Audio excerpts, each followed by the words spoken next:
Hi. How you doing? It struck me the other day just how much parenting has changed since I was a kid, right? And I think about the stuff, and I'm just going to focus on one thing here because I was a child of the 80s, right? So my kids, right? One was a child of the early new millennia, I guess, right? 2000s. And the other is a child of like 2010s, right? So it's kind of different. And the world has changed quite a bit.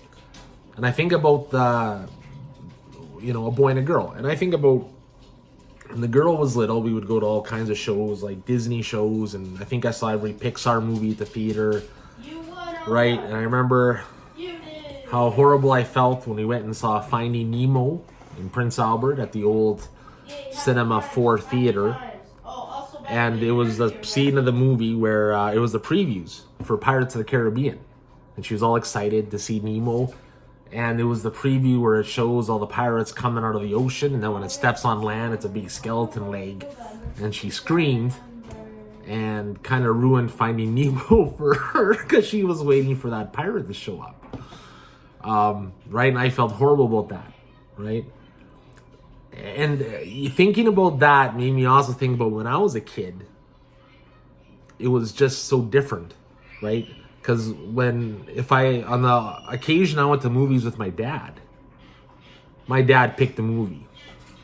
And I remember there was one movie he wanted to see, and we were in Saskatoon, and I think he wouldn't let my cousin go because he didn't think it was appropriate for kids, and my cousin was like a year younger than me. But he still brought me with him. And that movie was Terminator with Arnold Schwarzenegger.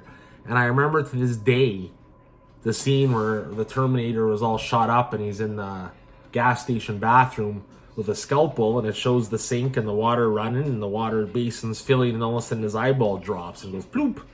There's those droplets, and I was like, I remember that. And I remember I think it was Reese, the hero, taking a homeless guy's pants and putting them on, and I thought that was really gross, and I still do. But I mean, that kind of stuck with me, and I started thinking about how I don't take my kids to see stuff like that, even though now in this day and age, my daughter can watch whatever she wants. She's a grown up. But like my son is of that age now where he's starting to transition out of more childish kind of movies into like the teen movies and what that looks like. And I started thinking about how when I was a kid, we didn't have much options for movies except whatever my dad wanted to watch. And I think that probably explains a lot about how I am today. But I bring it up because I want everyone to think about when they were kids, what did their parents let them watch? Because I'll tell you, some of the things that really stuck with me were movies like Dirty Harry, which probably it's not scary, but when you're like 7 or 6 years old, and the Scorpio, the big bad guy who's like, like still like the tooth with the big root in it that he sent to the police station, and Clint Eastwood shooting him and stomping on his leg in the middle of the football stadium. Like, I remember those things like it happened yesterday, because I was like, when you're a little kid and you're watching that stuff, it's like, holy shit, right? And he's like, it's just a movie, right? And it's like, oh my God, right? I've had relatives that have had it worse, because I think Dad mellowed when I came around. But I remember it was those kinds of shows, and it was funny, the shows that he hated, because I remember it was either the Dark Crystal or it was the Terminator, because he wanted to go to the movies. And there's no way in hell, and I even remember him saying that, there's no way in hell I'll see a movie about Muppets. Ain't gonna happen. So we went and saw the Terminator, and I don't think I slept for a couple of weeks, because that first one was pretty intense when you're like 8 years old, right? But I mean, it was just like they didn't give a fuck. And I started thinking about what other movies in the 80s that I see with my dad. And like I said, it was all the Dirty Harry movies, Magnum Force, right? Sudden Impact, all those movies. He hated the Deadpool. He didn't like Deadpool. But Deadpool was the movie with Clint Eastwood. It was the last Dirty Harry movie, not Ryan Reynolds movies, although I'm pretty sure he would have hated those as well. Anything with Burt Reynolds in it. I remember I would have been 10, And it was like on a Friday night, he's like, "Wanna go see a movie? All right, let's go." So we got in the car, we drove to the old drive-in here in Prince Albert. We used to have a drive-in just across the river. It was a double header. It was Heat and it was Malone. And they were like, it was, you know, kind of like, they're kind of like B movies you'd see now, right? Like you'd have ones with, not Steven Seagal movies, 'cause those are just awful, but, you know, it would be like Burt Reynolds comes to a small town, has to right some wrongs, and he usually ends up kicking some guy in the nuts. And then it was just like, you know, I think it was Malone, where it's like he goes out to his car, gets a gas can, walks in, because there's a big tough guy there, and he gets a glass and he pours it, and the guy's like, "Oh, is that regular or ethyl?" And he goes, "Regular." And he throws it in his face, and he's gonna light it on fire. And it's like, right, like, you know. And I think about the movies my kids see, and you know, I try to be careful what they watch, because I try to be responsible, but at the same time, they have to get a little more freedom to that. Because like, I can remember watching Predator with my dad. My dad wasn't he didn't like science fiction. As I pointed out, he hated Muppets. Anything with Muppets, he was just not into it. Oh my God, he hated Short Circuit. You remember those movies, Short Circuit? I can't remember what that guy's name was, but he's like that robot guy. Oh my God, he hated that movie with a passion. And Remo Williams, he liked that one. I feel like if Fred Ward, that was a good, right? But it was always anything with Clint Eastwood in it, except the, you know, he even liked the monkey movies, Any Which Way But Loose, Any Which Way You Can. He liked those ones because Clint Eastwood is in it, right? And oh man, The Good, the Bad, and the Ugly. Like these are the movies that he watched with me. So I at a young age, The Good, the Bad, and the Ugly, which is still one of my all-time favorite movies. I love that movie. Good, Bad, and the Ugly, for a few dollars more, fistful of dollars, right? He liked Lee Van Cleef, and he liked really violent movies. Like I think I've seen every American Ninja movie by the time I was like 15, and there was like a lot of them, right? Lee Van Cleef was in it as like the master, and it was just some crazy old shows. He loved Robert De Niro, but not that much though. He thought he was a little over the top. He liked Goodfellas, which came out in '89. He really liked the good crime drama. He liked mob movies. But it's funny because like I tried to get my daughter to watch Goodfellas, and she's like, "Yeah, I might watch that," right? But it's like, no, it's like one of the best movies ever made. And it's like, you know. And then I'm thinking, man, some of these movies are like traumatizing when you're like a young man, like 10 years old. But it was, you know, Charles Bronson. I think by the time I was 10, I had already seen The Mechanic, Death Wish 2, Death Wish 3, Death Wish 4. And I remember as I got older, they kept making more movies, Death Wish movies, and he kept seeing them. And one time he rented Death Wish 5, which I think it was called The Crackdown, but I'm not sure, or the Face of Death or something. And keep in mind, Charles Bronson was like 800 years old at this point. We rented it from a place in town, United Video, I think it was called. Video Express, I think. And if you rented it, you got a free shirt. So he wore that shirt for years. Years. It was a muscle shirt, a blue muscle shirt that had Death Wish 5 on it. And they made like 8 of them. Anything with Chuck Norris in it. Oh my gosh. By the time 1985, by the time I started school, I'd already seen like Enter the Dragon, which is like, oh, he loved that movie. He didn't like Jackie Chan so much because he didn't like the humor, but he liked, like the Chinese Connection. Anything with Bruce Lee in it, he was all over. Oh, I can't remember the name of the other one, but there was Bruce Lee made about a couple of movies before he made Enter the Dragon, and then he was making Game of Death, and then he passed away while he was making that one. But the fight scenes in Game of Death, I remember he still watched. Well, he loved watching the fight scenes there, especially when Bruce Lee fought Kareem Abdul-Jabbar. That was pretty cool. But my whole point is like,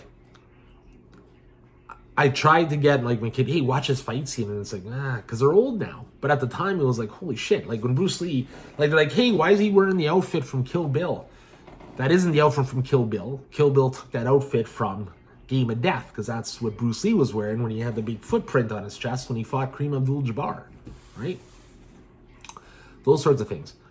Chuck Norris, though, there's one movie that scared the hell out of me as a kid. I think it was from 1980. I think it was called, was it Sudden Rage? Silent Rage.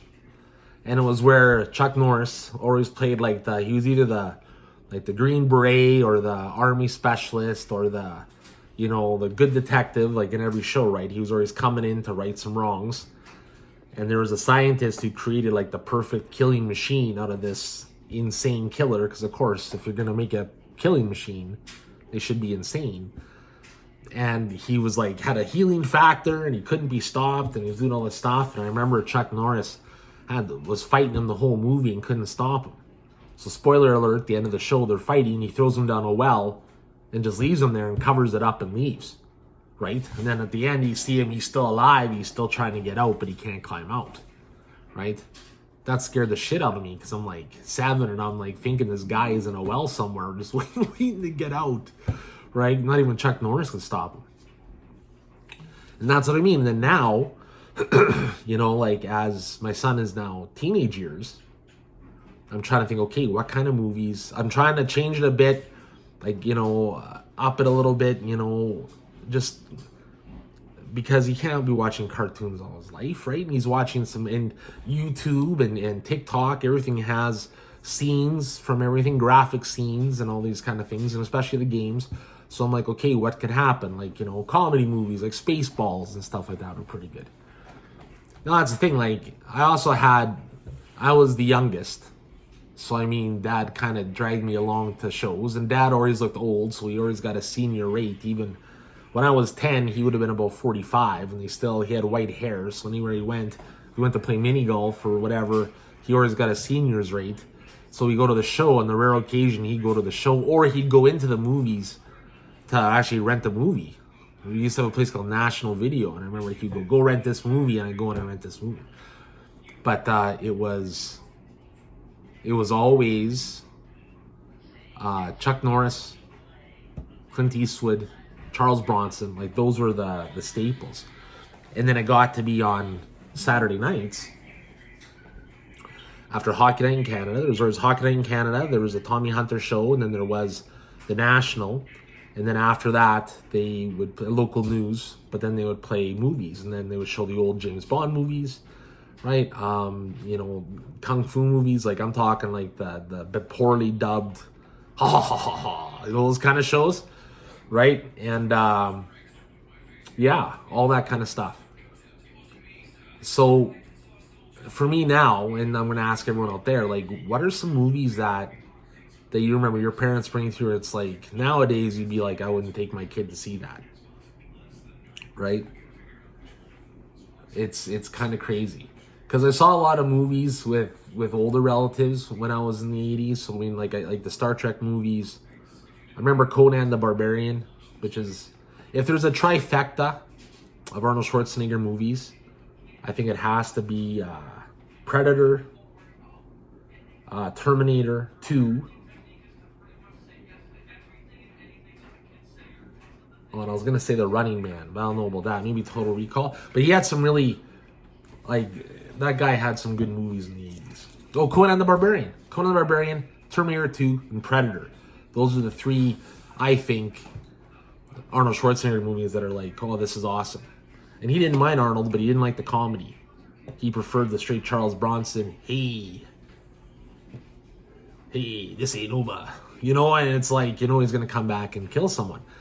I remember there's another movie, I can't remember the name of it, but it was Charles Bronson and his wife, Jill Ireland. And it was where he was hunting down a killer in New York City. And the killer would go buy a movie ticket, go to a movie, and then he'd go get totally naked in the bathroom, crawl out the window, and go out and kill someone. And then he'd go back, crawl through the window, put his clothes on, and go back in and sit in the theater. And that was his alibi, right? And then Charles Bronson framed him because he knew it was him who couldn't prove it. So then the guy went on a big killing spree and was going to kill Jill Ireland and all this stuff. But of course, then Charles Bronson kills him because that's what Charles Bronson does.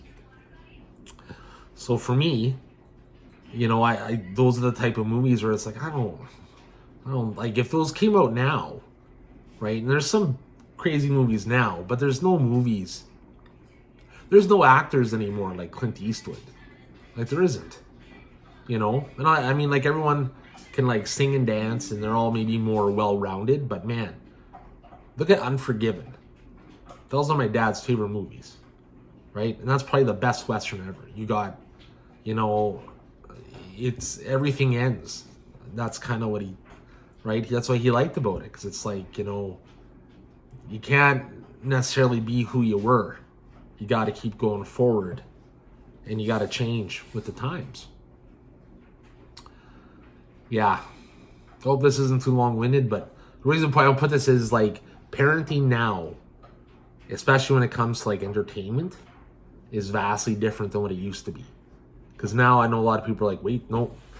I knew someone who would go and look on, I looked on MIDB, and it said on here that there's swearing in this movie at this scene, so we're not going to watch this movie because I don't want that. And that's okay. But I'm also don't know if that's a good thing or a bad thing, because kids are going to be exposed to that anyway. So is it better you watch them with them, so you can kind of explain that with them and how that's not okay, or context, or whatever the case may be? Or is it just, no, this is wrong, you shouldn't do it? It's weird. Because I also think that maybe this generation might be a little more sensitive than others. Maybe we're just too overly cautious. But man, I think about that, or I think about I was 8 years old, and he hated horror movies. So I had a relative that watched The Exorcist with me, and that scared the living shit out of me. And you look at it now, and it's like all rubber, and it's kind of funny, but not me. I still get like, holy Christ, that's the scariest movie ever made, right? So yeah, it's kind of funny, because I'm like, I remember as my dad got older, I'm like, so what? Because look, he said, if I'm going to see a movie, I'm going to the one I want to see. I'm not sitting through fucking Babar, you know, the elephant or whatever the hell. I'm not doing that. Like, that was his take. It's like, if I'm spending money to go see a movie, and that's why, pardon me, and that's why I think stuff like Warner Brothers, like Bugs Bunny, because there's stuff in there for adults too, right? Like even the Pixar movies and stuff now, there's stuff in there, the kind of innuendos, or the, you know, there's a lot of connotations in those movies that adults pick up that kids don't necessarily pick up. And I think that's a good thing, right? It tries to keep both interesting, but back then it was really kind of different, right? So I mean, I didn't grow up watching the old Disney movies, and I have a hard time watching them now. Robin Hood, that Disney movie with the fox, that's like a Clockwork Orange type of punishment, man. I can't watch that movie. It just gives me a headache, right? But then I could watch Dirty Harry, man, or Sharky's Machine, Burt Reynolds. There's a classic movie, and I always remember that one where it's like, I remember my dad saying, because there's a scene, and spoiler alert, there's a scene where they're cutting off Bert's fingers at the end, and he goes, he didn't really lose his fingers, god damn it. okay, right? But you know, but Warner Brothers, he'd laugh because, you know, there's stuff in there for adults too, right? Like the Roadrunner and Coyote. My granddad used to love the Roadrunner and Coyote, right? Because the Coyote was so stupid, he found that very funny, right? He was always getting them. But anyways, yeah. So think about what kind of movies or what kind of shows you let your kids watch, and why. And yeah, and just check that out. And let me know in the comments, because I'm kind of curious. Because, man, some of the shows are pretty good, and it's kind of funny thinking about all the Chuck Norris and Clint Eastwood and Lee Van Cleef, Charles Bronson, all those kind of shows that you would watch back then. Like those guys are big stars. And even older movies too, like Bridge on the River Kwai. There's a classic movie. He wasn't so big on Steve McQueen, right? So he never watched any of those. He didn't like Steve McQueen, but he liked the old, you know, he liked, I think he just, it reminded him, I think it was youth, I don't know, but it's like he'd bring you these shows and it's like, oh my God, there's all these guys like, you know, High Plains Drifter, where it's just like, that's a disturbing movie. It's supernatural. People are being assaulted left and right. It just kind of sits with you, right? But he's like, it's a morality tale. I'm like, it's like, I'm only 7. But some of the movies that we watch now, they're like my favorite shows. Like I said, they don't make movies like Once Upon a Time in the Old West anymore with Henry Fonda, where he was a bad guy, and Charles Bronson. The whole harmonica thing, it's a long movie, but check it out. That's a good one. There's lots of movies like that out there. James Coburn, I like James Coburn. Till Mel Gibson got kind of weird. He really liked Mel Gibson. Lethal Weapon. I remember seeing Lethal Weapon. I was a little older then. I think I was almost a teenager when Lethal Weapon came out. But Mel Gibson fighting Gary Busey on the lawn is one of my biggest memories. And the argument over, well, who shot him? Who shot first? Was it Danny Glover or Mel Gibson? Who actually shot him? Right? Like it mattered. But those first two were pretty good. Things like that he really liked. There's a movie called A Perfect Weapon with Jeff Speakman. He made one movie that was really good. Then early Steven Seagal, like Out for Justice, Above the Law, Under Siege. For the longest time, my dad would say things like, but I'm just a cook. Because that's what he said in the movie. Then he's like killing everyone with his Ginsu knives and stuff like that. He's like, hey, I can't do this. I'm just a cook. Right? So put it in the comments. Think about the movies that you watch. Because my mom had her way. It would be just nothing but Disney movies every Sunday night. Computer wore tennis shoes. Walt Disney Presents. They always have Sunday night. They'd either have a 2-hour movie, or they'd have like, Scrooge McDuck, those kind of things. And my dad was like, we're not watching this. You watch that with your mother. I'm going to go do something else, right? And then it would be like, when dad was home or if mom was working, he's like, all right, we're going to watch The Good, the Bad, and the Ugly. And he'd put it on and that would be that. Or The Mechanic, right? That kind of stuff. And back then, we didn't have stuff online, so it was either like it was on TV, or, he might have had movies taped because he had a VCR. But it was always those kinds of things. But anyways, thank you for watching. Have a good night. Put in the comments what kind of movies you remember growing up with. And we'll catch you on the flip side. Take care, and I enjoyed reminiscing with you tonight. Thanks.